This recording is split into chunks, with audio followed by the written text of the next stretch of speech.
Mark Twain said, I wrote you a long letter because I didn't have time to write you a short one. I love that because it's talking about editing, pulling things away that are noise from pure signal from whatever the thing is.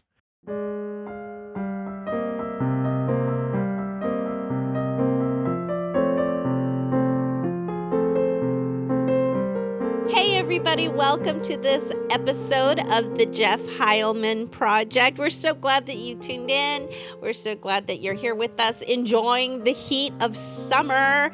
Summertime, as Will Smith would say. The Gucci shirt in mind and thinking about Italy and thinking about Ferrari and thinking about like business and those things. What do you think, Jeff, gives something that certain something? What is the components of a product or an experience that has just the right je ne sais quoi in order to make it memorable, in order to make it something that is like top tier? The kids call it S tier, the best of the best. That's a really good question. Like what is world class, right? Well, I was thinking about this literally this morning. It's interesting you would ask me this. Today of all days, because I think it has to go with human need. Everything is about what people need. So if there's a couple of frameworks you could look at, one is Tony Robbins' 6 Human Needs, which talks about certainty. So think about a car. What makes a car great? Well, certainty is going to be your reliability factor, right? But then if you know how much it is and you know how much the payment is and you know it's going to start in the morning, but you don't have any variety at all, then it's like our old Volvo 240, right? Nobody got laid in that car. You can have whatever ever. Ford you want as long as it was black. As long as it's black, right? That just doesn't work after a while. So, So people need certainty. They need a car that's going to start when it's cold outside. They also need variety. So they need something fun, a little bit of pizzazz. Also, there's a factor, and this is what the guys at GM figured out, which was that there are different tiers of cars. Now, today, GM, I think they have 4 brands. I think they just have GM, which is GMC for the trucks. They have Chevrolet. They have Buick is still around. And Jeep, I think. And no, Jeep is Chrysler. Jeep's Chrysler, yeah. GMC, Buick, Chevrolet, and I'm trying to think. Pontiac's not there. Oldsmobile's not there. Is Cadillac part? Cadillac, right? Yeah, Cadillac. That's right. And so Cadillac is kind of the super premium. Buick is the premium minus, right? Like Cadillac is first class. Buick is business class. GMC is economy plus, and Chevrolet is sitting in the back. Yeah, row 32B, right? Middle seat. Sorry, we ran out of sandwiches. Yeah. And by the way, the headphones, you got to take cheap plastic headphones and plug them into the seat and they don't work, right? So nothing wrong with Chevy if you like Chevy, but I'm just saying Chevy is kind of the bottom of that. Which goes to that je ne sais quoi. Like I loved that reel that we watched the other day where the guy was explaining, I don't know, it was Italian. That word, there was that word. Oh, Spragazzetta? I think it's Zoetta or Zetti. Spragazzetta. Something. We'll show it in the comments Forgive below. us. But like it's the concept of everything is perfect except for there's just one thing that's just a little, like the pocket square is just a little rumpled. Like I've got a pressed dress shirt, but it's untucked. Yeah, exactly. And I've got glasses hanging and a pen. And so that little nod to humanity within a perfected experience, it gives it the memorable quantity. It gives it the memorableness. It gives it the je ne sais quoi. It gives it that feeling of wow that comes when there's just something a little different, like unexpected, I guess is what you could say. Like when you have it's unexpected. Like we happen to really love Robert Graham as one of the more mainstream designers because you can have like a navy blazer, but then you open it up and the lining is paisley or something. Like it's unexpected. But when you roll the sleeves back on a Robert Graham shirt, there's a different pattern from anywhere else on the shirt that is also matched on the inside of the collar. Yeah. where you wouldn't see it unless you were taking the shirt off. But there's a pattern on the inside of the cuff. That's a je ne sais quoi. So part of it is having certainty, right? And with cars, you got to have a car that's reliable.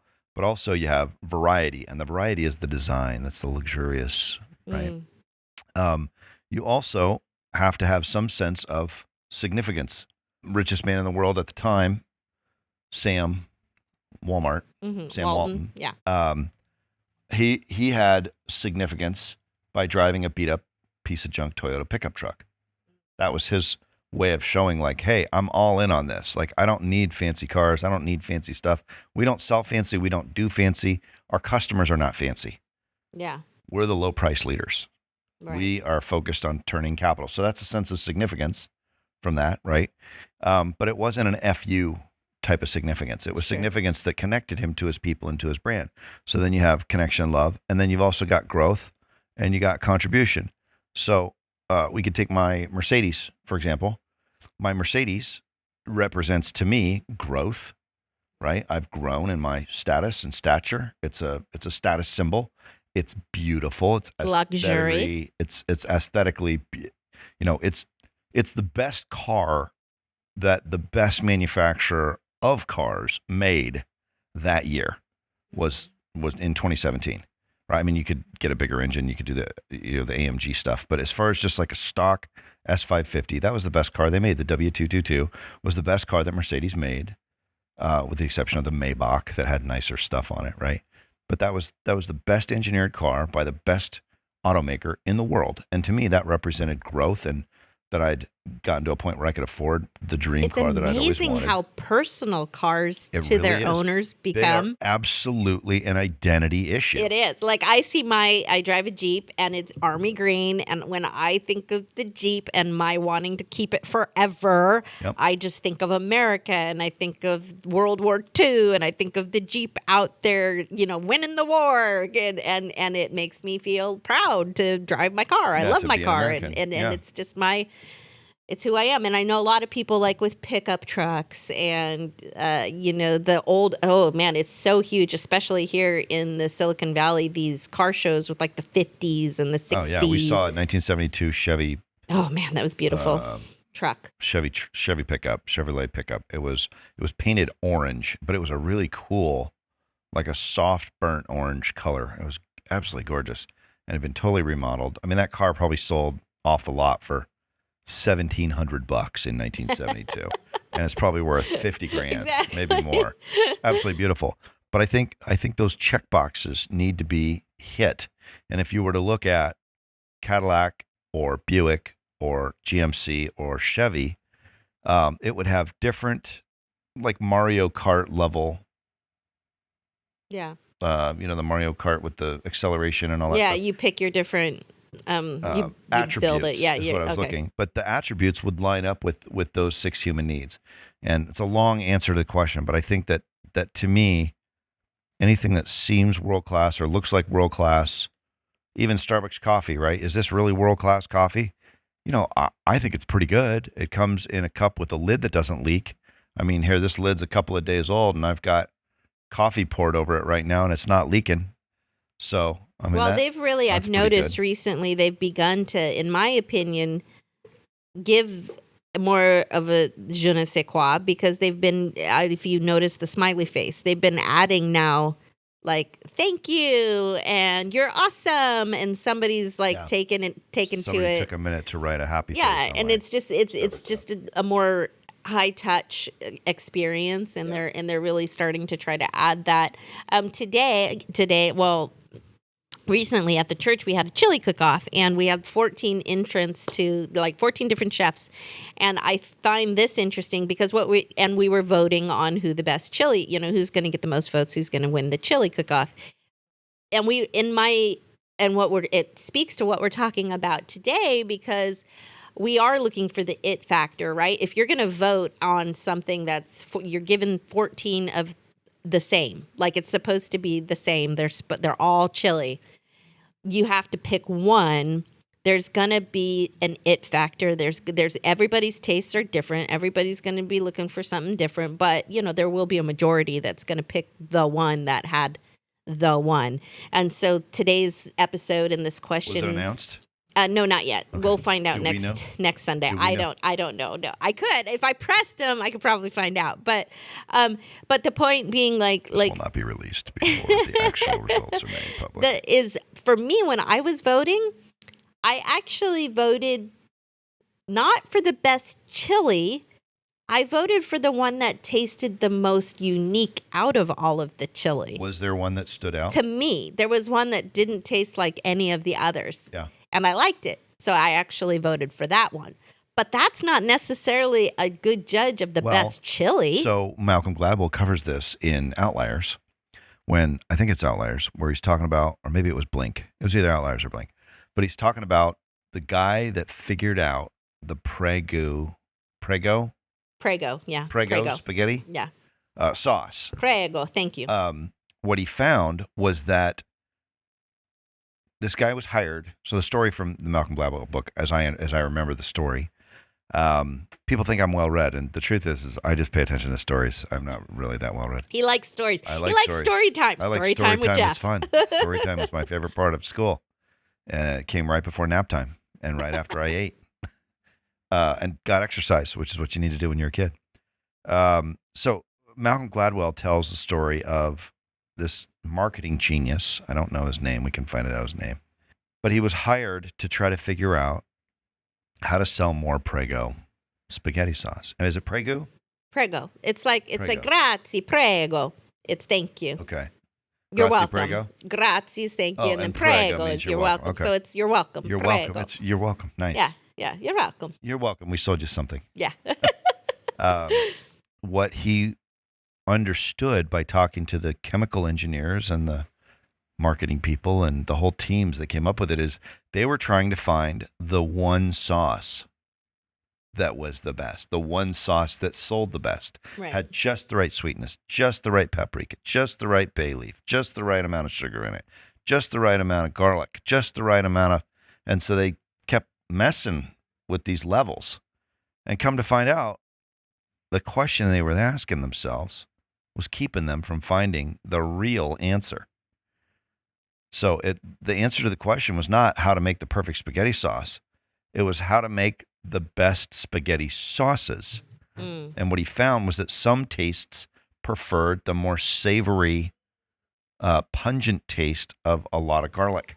Mm-hmm. Some tastes prefer sweet. You really like gin. Mm-hmm. I mean, you don't just really like gin. Like it's I prefer it. I prefer it's your if I'm gonna favorite have liqueur, right? if I'm gonna have a clear distilled drink, it's gonna be gin. You prefer it over vodka Or tequila or whatever. tequila or anything else, or whiskey. You're not a big whiskey fan.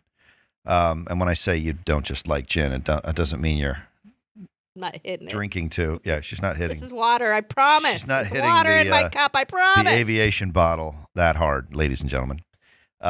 But you really like gin. And I have tried gin 17 different ways to Friday, and it's horrible. I can't stand the stuff. It's so bitter. I really like sweet stuff. And to me, vodka is a little sweeter than gin.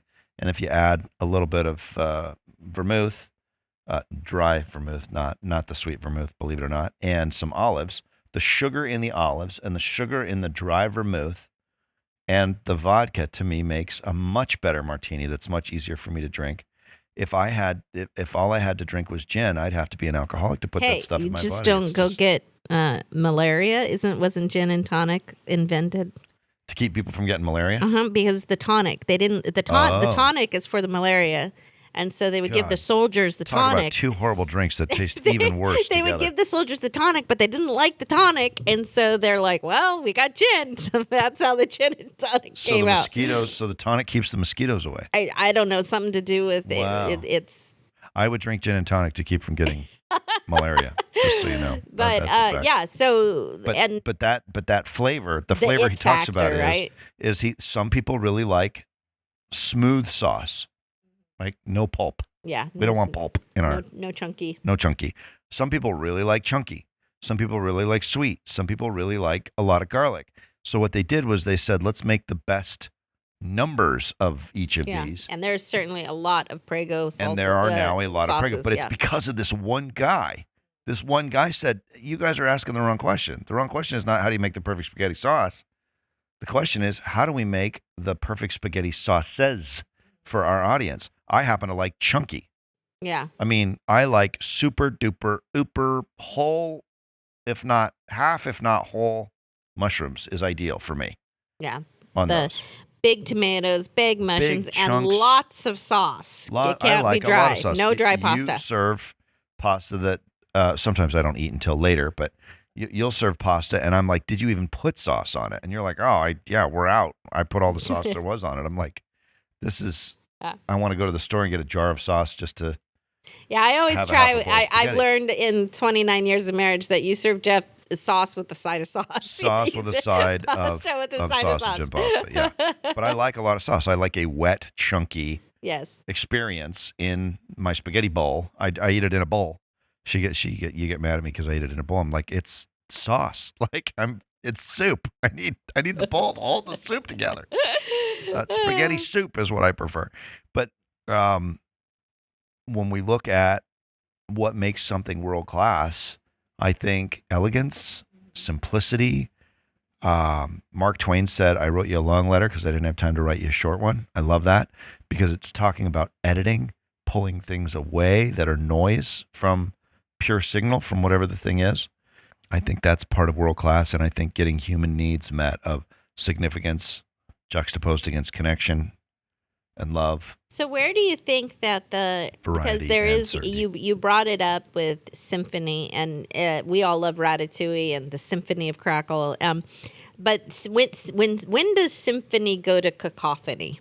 What is the component to where it's like, because some things, Andrew's here. He's a producer. He's listening.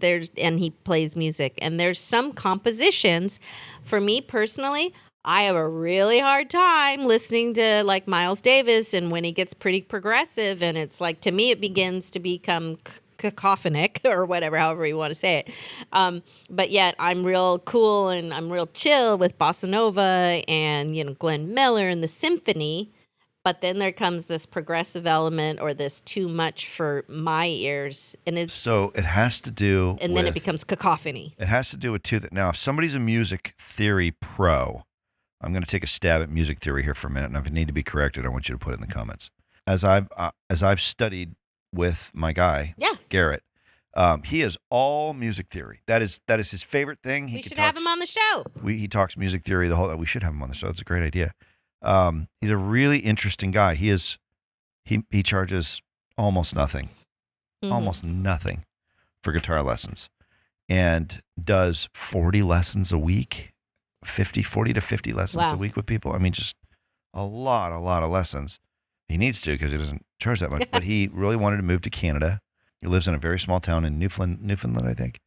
But he was talking music theory, and it has to do with a couple of things. There are certain notes that are in the key of C or the key of G. So anything that's in that key range, any of those notes that are in the key of C are going to sound good. Mm-hmm. And then there's some that are not in that key and they're not going to sound good. But then there's this margin, there's this wiggle room.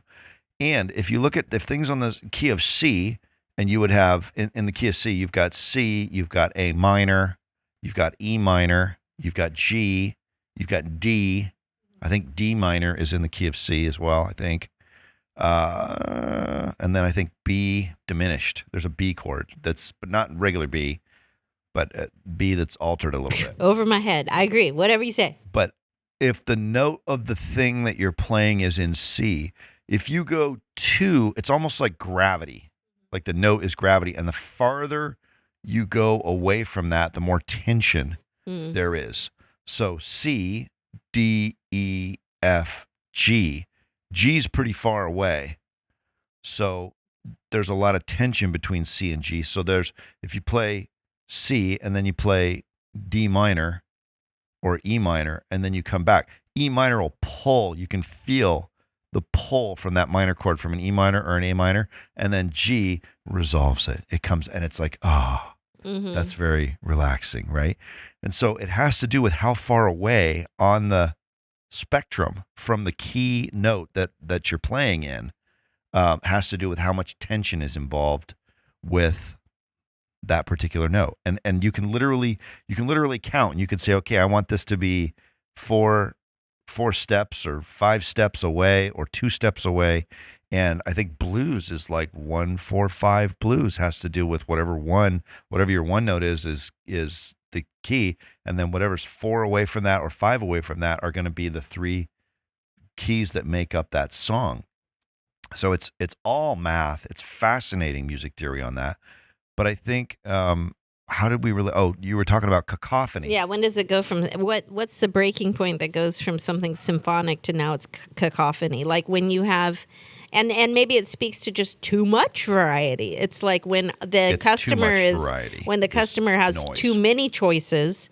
I know in Restaurant Impossible or Hell's Kitchen or any of these shows, they come in. The first thing they do is why is your menu 30 pages long? Your menu is 30 pages. I don't know what to order. I want to have a burger, 2 choices of fries, and a beer. That's right. And so I think that, like you said, editing down, paring down, the thing that if you've never... Those of you who are listening or watching, if you've never had the opportunity to see for yourself a Ferrari or look at a Mercedes, these luxury vehicles, you'll see there's very little buttons. There's very little noise. That's right. The cars are very even the radio simple on the Ferraris and the 360 Modena and the F430. I think they have these things that actually close, and you can't see the radio. You can play it, and then you push a button, and it goes away, and it closes, and it's just smooth leather on the dashboard, so that you can listen to your music, but it's not a visual distraction from the road. Yeah, and I think about that very much, about just simplicity, and in the proposals that we do, these guys, God bless them, they'll send me pricing with 15 line items of tables extrapolated out of cost. I'm like, no, give them 3 options, right? Low, medium, and high. And what are they going to pick? They're going to pick the medium one. As long as we guess right to figure out what the medium one is. Well, if they pick the medium one, it's bigger than the little one, and they can always come back and buy more. And they do. Yeah. But it's simple. 1 page, 1 contract, right? And a simple iteration. I use few words. I do everything I can possibly do to keep from confusing the customer. Yeah. I use short cacophonic sentences because it shows contrast between the words that I'm speaking and the silence. When I'm done talking about a point, it's cacophonic. You know where the end is, right? Some people might be wondering when the end is. When the end of this episode is. But I do make a point of making very precise, nuanced adjustments to the way that I communicate, whether it's in written form or verbally or in contract form. And even in design, I study interior design. I love interior design. They're the most success, like you can have. I'm totally a fan of maximal type decor where there's a lot of almost eclectic options, but it all needs to be contained. There needs to be an element of I was going to ask you about that because your grandmother, God bless her, had the coolest stuff. She kept the coolest stuff. But to me, it was too much. Correct. When I would walk into her house. But you also... I have a lot of stuff. If there was a definition Andrew of can Andrew the like, verb mom's got a lot of stuff. could apply, but it doesn't feel like hoarding when I come into a room that you've decorated. And I would love to know, what is your philosophy behind why you have so much stuff in a room, but it doesn't feel like overkill? It never has. Having vignettes. A vignette is also another French word, je ne sais quoi, vignette. A vignette is like a designated collection of something. And so for me, since I do have a lot of things that are sentimental to me, I don't collect things just for the sake of collecting them. I like to collect things when we're traveling. And so like if we're out traveling, I might bring something home from our travels. Or it was sentimental because it was my great great great grandmother's, and so now I have that piece, and so that's something sentimental to me. And so being able to successfully incorporate that into your everyday towels and keys and all of these things, I've found the best way for me to be able to do that is to create a designated zone or space that will have plenty of margin around it. So if you have Perfect example would be your dollhouse or your Yes. your miniature. It's a dollhouse, right? It's a dollhouse. Yeah. It's a dollhouse. That's a vignette. It is a vignette because, but yet everything dollhouse related has to stay in that zone. Yeah. Like I can't have. You don't have dollhouse stuff sitting over No, next exactly. to I Grandma's don't. I can't china. have like the on the across from the room. That's a piece of the dollhouse, and then that's a piece of the dollhouse. No, it's got to all be condensed within one location. And if you'll notice, going into our house, even though I do have this dollhouse that was my grandmother's, and so therefore it's sentimental to me and it means something to me, and I finished it for her after she posthumously.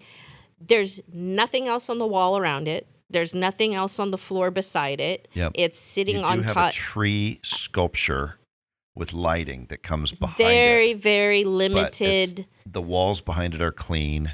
It's very limited. It's like it's an art installation. It really at is. this point. It really has is. become That's an art really interesting that you installation. say And that. so if you do have collections of things, if you do want to display something, how can you look at it from a perspective of it becoming an art installation? Just like a museum. And therefore, there's going Yeah. to be margins around it. There's going to be blank wall. There's going to be nothing on the floor. It's going to stand alone on it. It's going to be able to stand on its own. right. And if you have enough places, the thing about my grandma's house, God bless her, I love her. She lived in the same house for like 60 years, and it was teeny. There was just no place to take your eye to take a break because she couldn't have all of these designated, vignettes. She did a pretty good job of it. They kind of all She did a rolled pretty into good job. they Yeah. all kind of rolled into the next, and it was great because it was grandma's. But like that was, it was. I try to really approach it, and I think that Ferrari, Gucci, all of the brands that we've been talking about, your business that you have, as you approach it as art, and as you approach it as marrying the symphony, and allowing a little tension, letting it get a little crazy, but then being able to pull it back in. Spragazzetta. Sprazoida or Spragazzetta or whatever Yeah. it is, like you will find the balance. You will find your customer will latch on, and it will be, the best example is Steve Jobs and his just design, his passion for designing for Apple and paring down and thing becoming more simple and more beautiful as a piece of art. It On goes the beyond inside of just the a machine, phone. the It's actual now way the art. machine is manufactured. And if you can have the art of life, the art of living, then you will find, I think, that je ne sais quoi that we I think began you're talking right. about. It is an art form, and we've talked about Seth Godin on this podcast a bunch of times. But the book Linchpin, Are You Indispensable? The call to action for that book is make art, and art is messy. Art is not perfect. Art is human, but I think some of the best art out there, like Mark Rothko, Red. Meh. Yeah, $20 million for Red. Yeah. And if you look at the stuff that Jean-Michel Basquiat does, or the stuff that William de Koning or Jackson Pollock did, there's an elegance and a simplicity and a removal of noise. And some people say, what are you talking about? A removal of noise in a Jackson William de Pollock? Koning or a Jackson Pollock? But if you really look at the way the Jackson Pollock paintings are done, they're not noisy. There's 3 or 4 colors. There's a consistent kind of pattern of distribution of paint with 3 or 4 colors. The layers stand out, and it's contained in and of itself. It's its own vignette. And I think in its own vignette containment, the noise has been removed. Well, what do you guys think? Give us your comments. Give us your feedback. Let us know the companies or the brands that you felt have become the most successful over time that had that it factor. And I would like you to weigh in at home based on not just it factor because it became popular, but lasting. Like what do you what have you found that has stood the test of What do time you still like in looking at? its in its je ne sais quoi, in its just special something about it. Like there's a reason why spaghetti and meatballs hits every time and it's stood the test of time. What is that for you? We'd love to hear it from you. Thanks for being part of the Thanks for Jeff being Heilman a part of the Project. Jeff Heilman Project. Everybody. See you next week. Bye-bye.